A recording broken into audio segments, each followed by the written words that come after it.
अरे ये तो तुषार है, लेकिन ये सड़क पे ऐसे फल क्यों बेच रहा है? कहता था कि मुझसे अच्छी लड़की मिल जाएगी।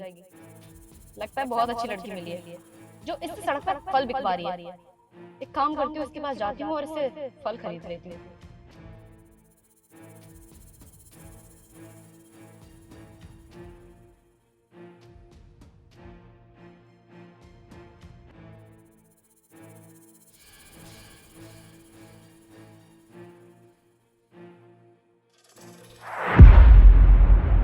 सुनो, ये तरबूज कितने के दिए? 100 रुपए किलो। क्या 100 रुपए किलो? अरे बाकी जगहों पे तो 80 रुपए किलो मिल रहा है, तुम इतना महंगा क्यों बेच रहे हो? नहीं मेम साहब, मंडी से महंगा ही आ रहा है, इतने का ही मिलेगा आपको। देखो 80 रुपए किलो देने हैं तो दो, वरना मैं किसी और दुकान से ले लूंगी। नहीं मैडम देखिए, इतने में तो नहीं हो पाएगा। ठीक है, मुझे नहीं चाहिए फिर। अरे मैडम सुनिए, अब ले जाइए, मेरी माँ की दवाइयाँ आ जाएंगी।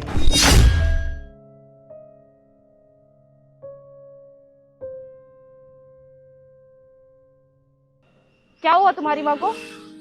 मैडम दुकान पे ज़्यादा बिक्री नहीं हो रही है और पिछले 1 महीने से मेरी माँ की तबीयत बहुत ख़राब है। अगर आप ये खरीद लेंगी तो क्या पता कुछ पैसे हो जाएं और माँ का इलाज करवा पाऊँ। क्यों, तुम्हारी वाइफ तुम्हारी माँ का ख्याल नहीं रखती? नहीं मैडम, मेरा तलाक हो चुका है, वो मुझे कब की छोड़ के चली गई। ठीक है, तो आप एक काम करिए, आप 5 किलो पैक कर दीजिए। जी मैडम, मैं अभी कर देता हूँ।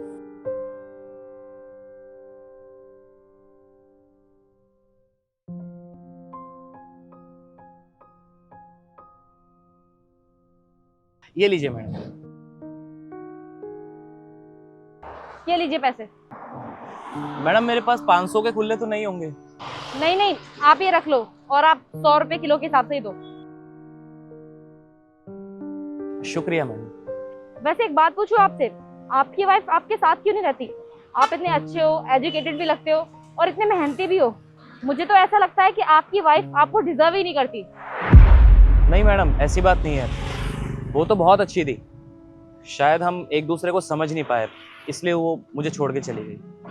काश कि वो मुझे एक बार दोबारा मिले और मैं उससे बता पाऊँ कि मैं उससे कितना प्यार करता हूँ।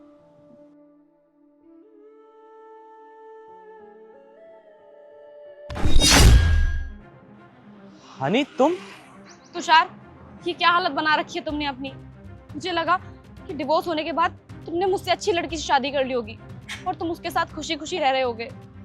अच्छा, जैसे कि तुम्हें पता ही नहीं है कि मैं तुमसे कितना प्यार करता हूँ। अरे किसी लड़की को अपनी जिंदगी में लाना तो दूर की बात है, मैंने किसी लड़की से बात तक नहीं की। ये मैंने क्या कर दिया?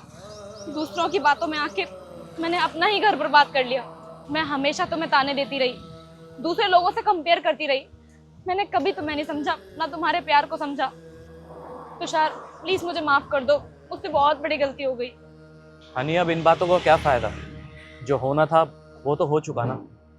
तुषार अगर तुम चाहो तो सब कुछ पहले जैसा हो सकता है। क्यों हनी, तुम तो शायद किसी और के साथ अपनी दुनिया बसा चुकी हो ना, शायद वो मुझसे ज्यादा बेहतर होगा। नहीं, मैंने किसी से भी शादी नहीं की। क्या तुमने शादी नहीं की? शादी के रिश्ते तो मेरे पास बहुत आए, लेकिन कुछ टाइम बाद पता चला कि जितना प्यार तुम मुझसे करते थे उतना प्यार मुझसे कोई नहीं कर सकता।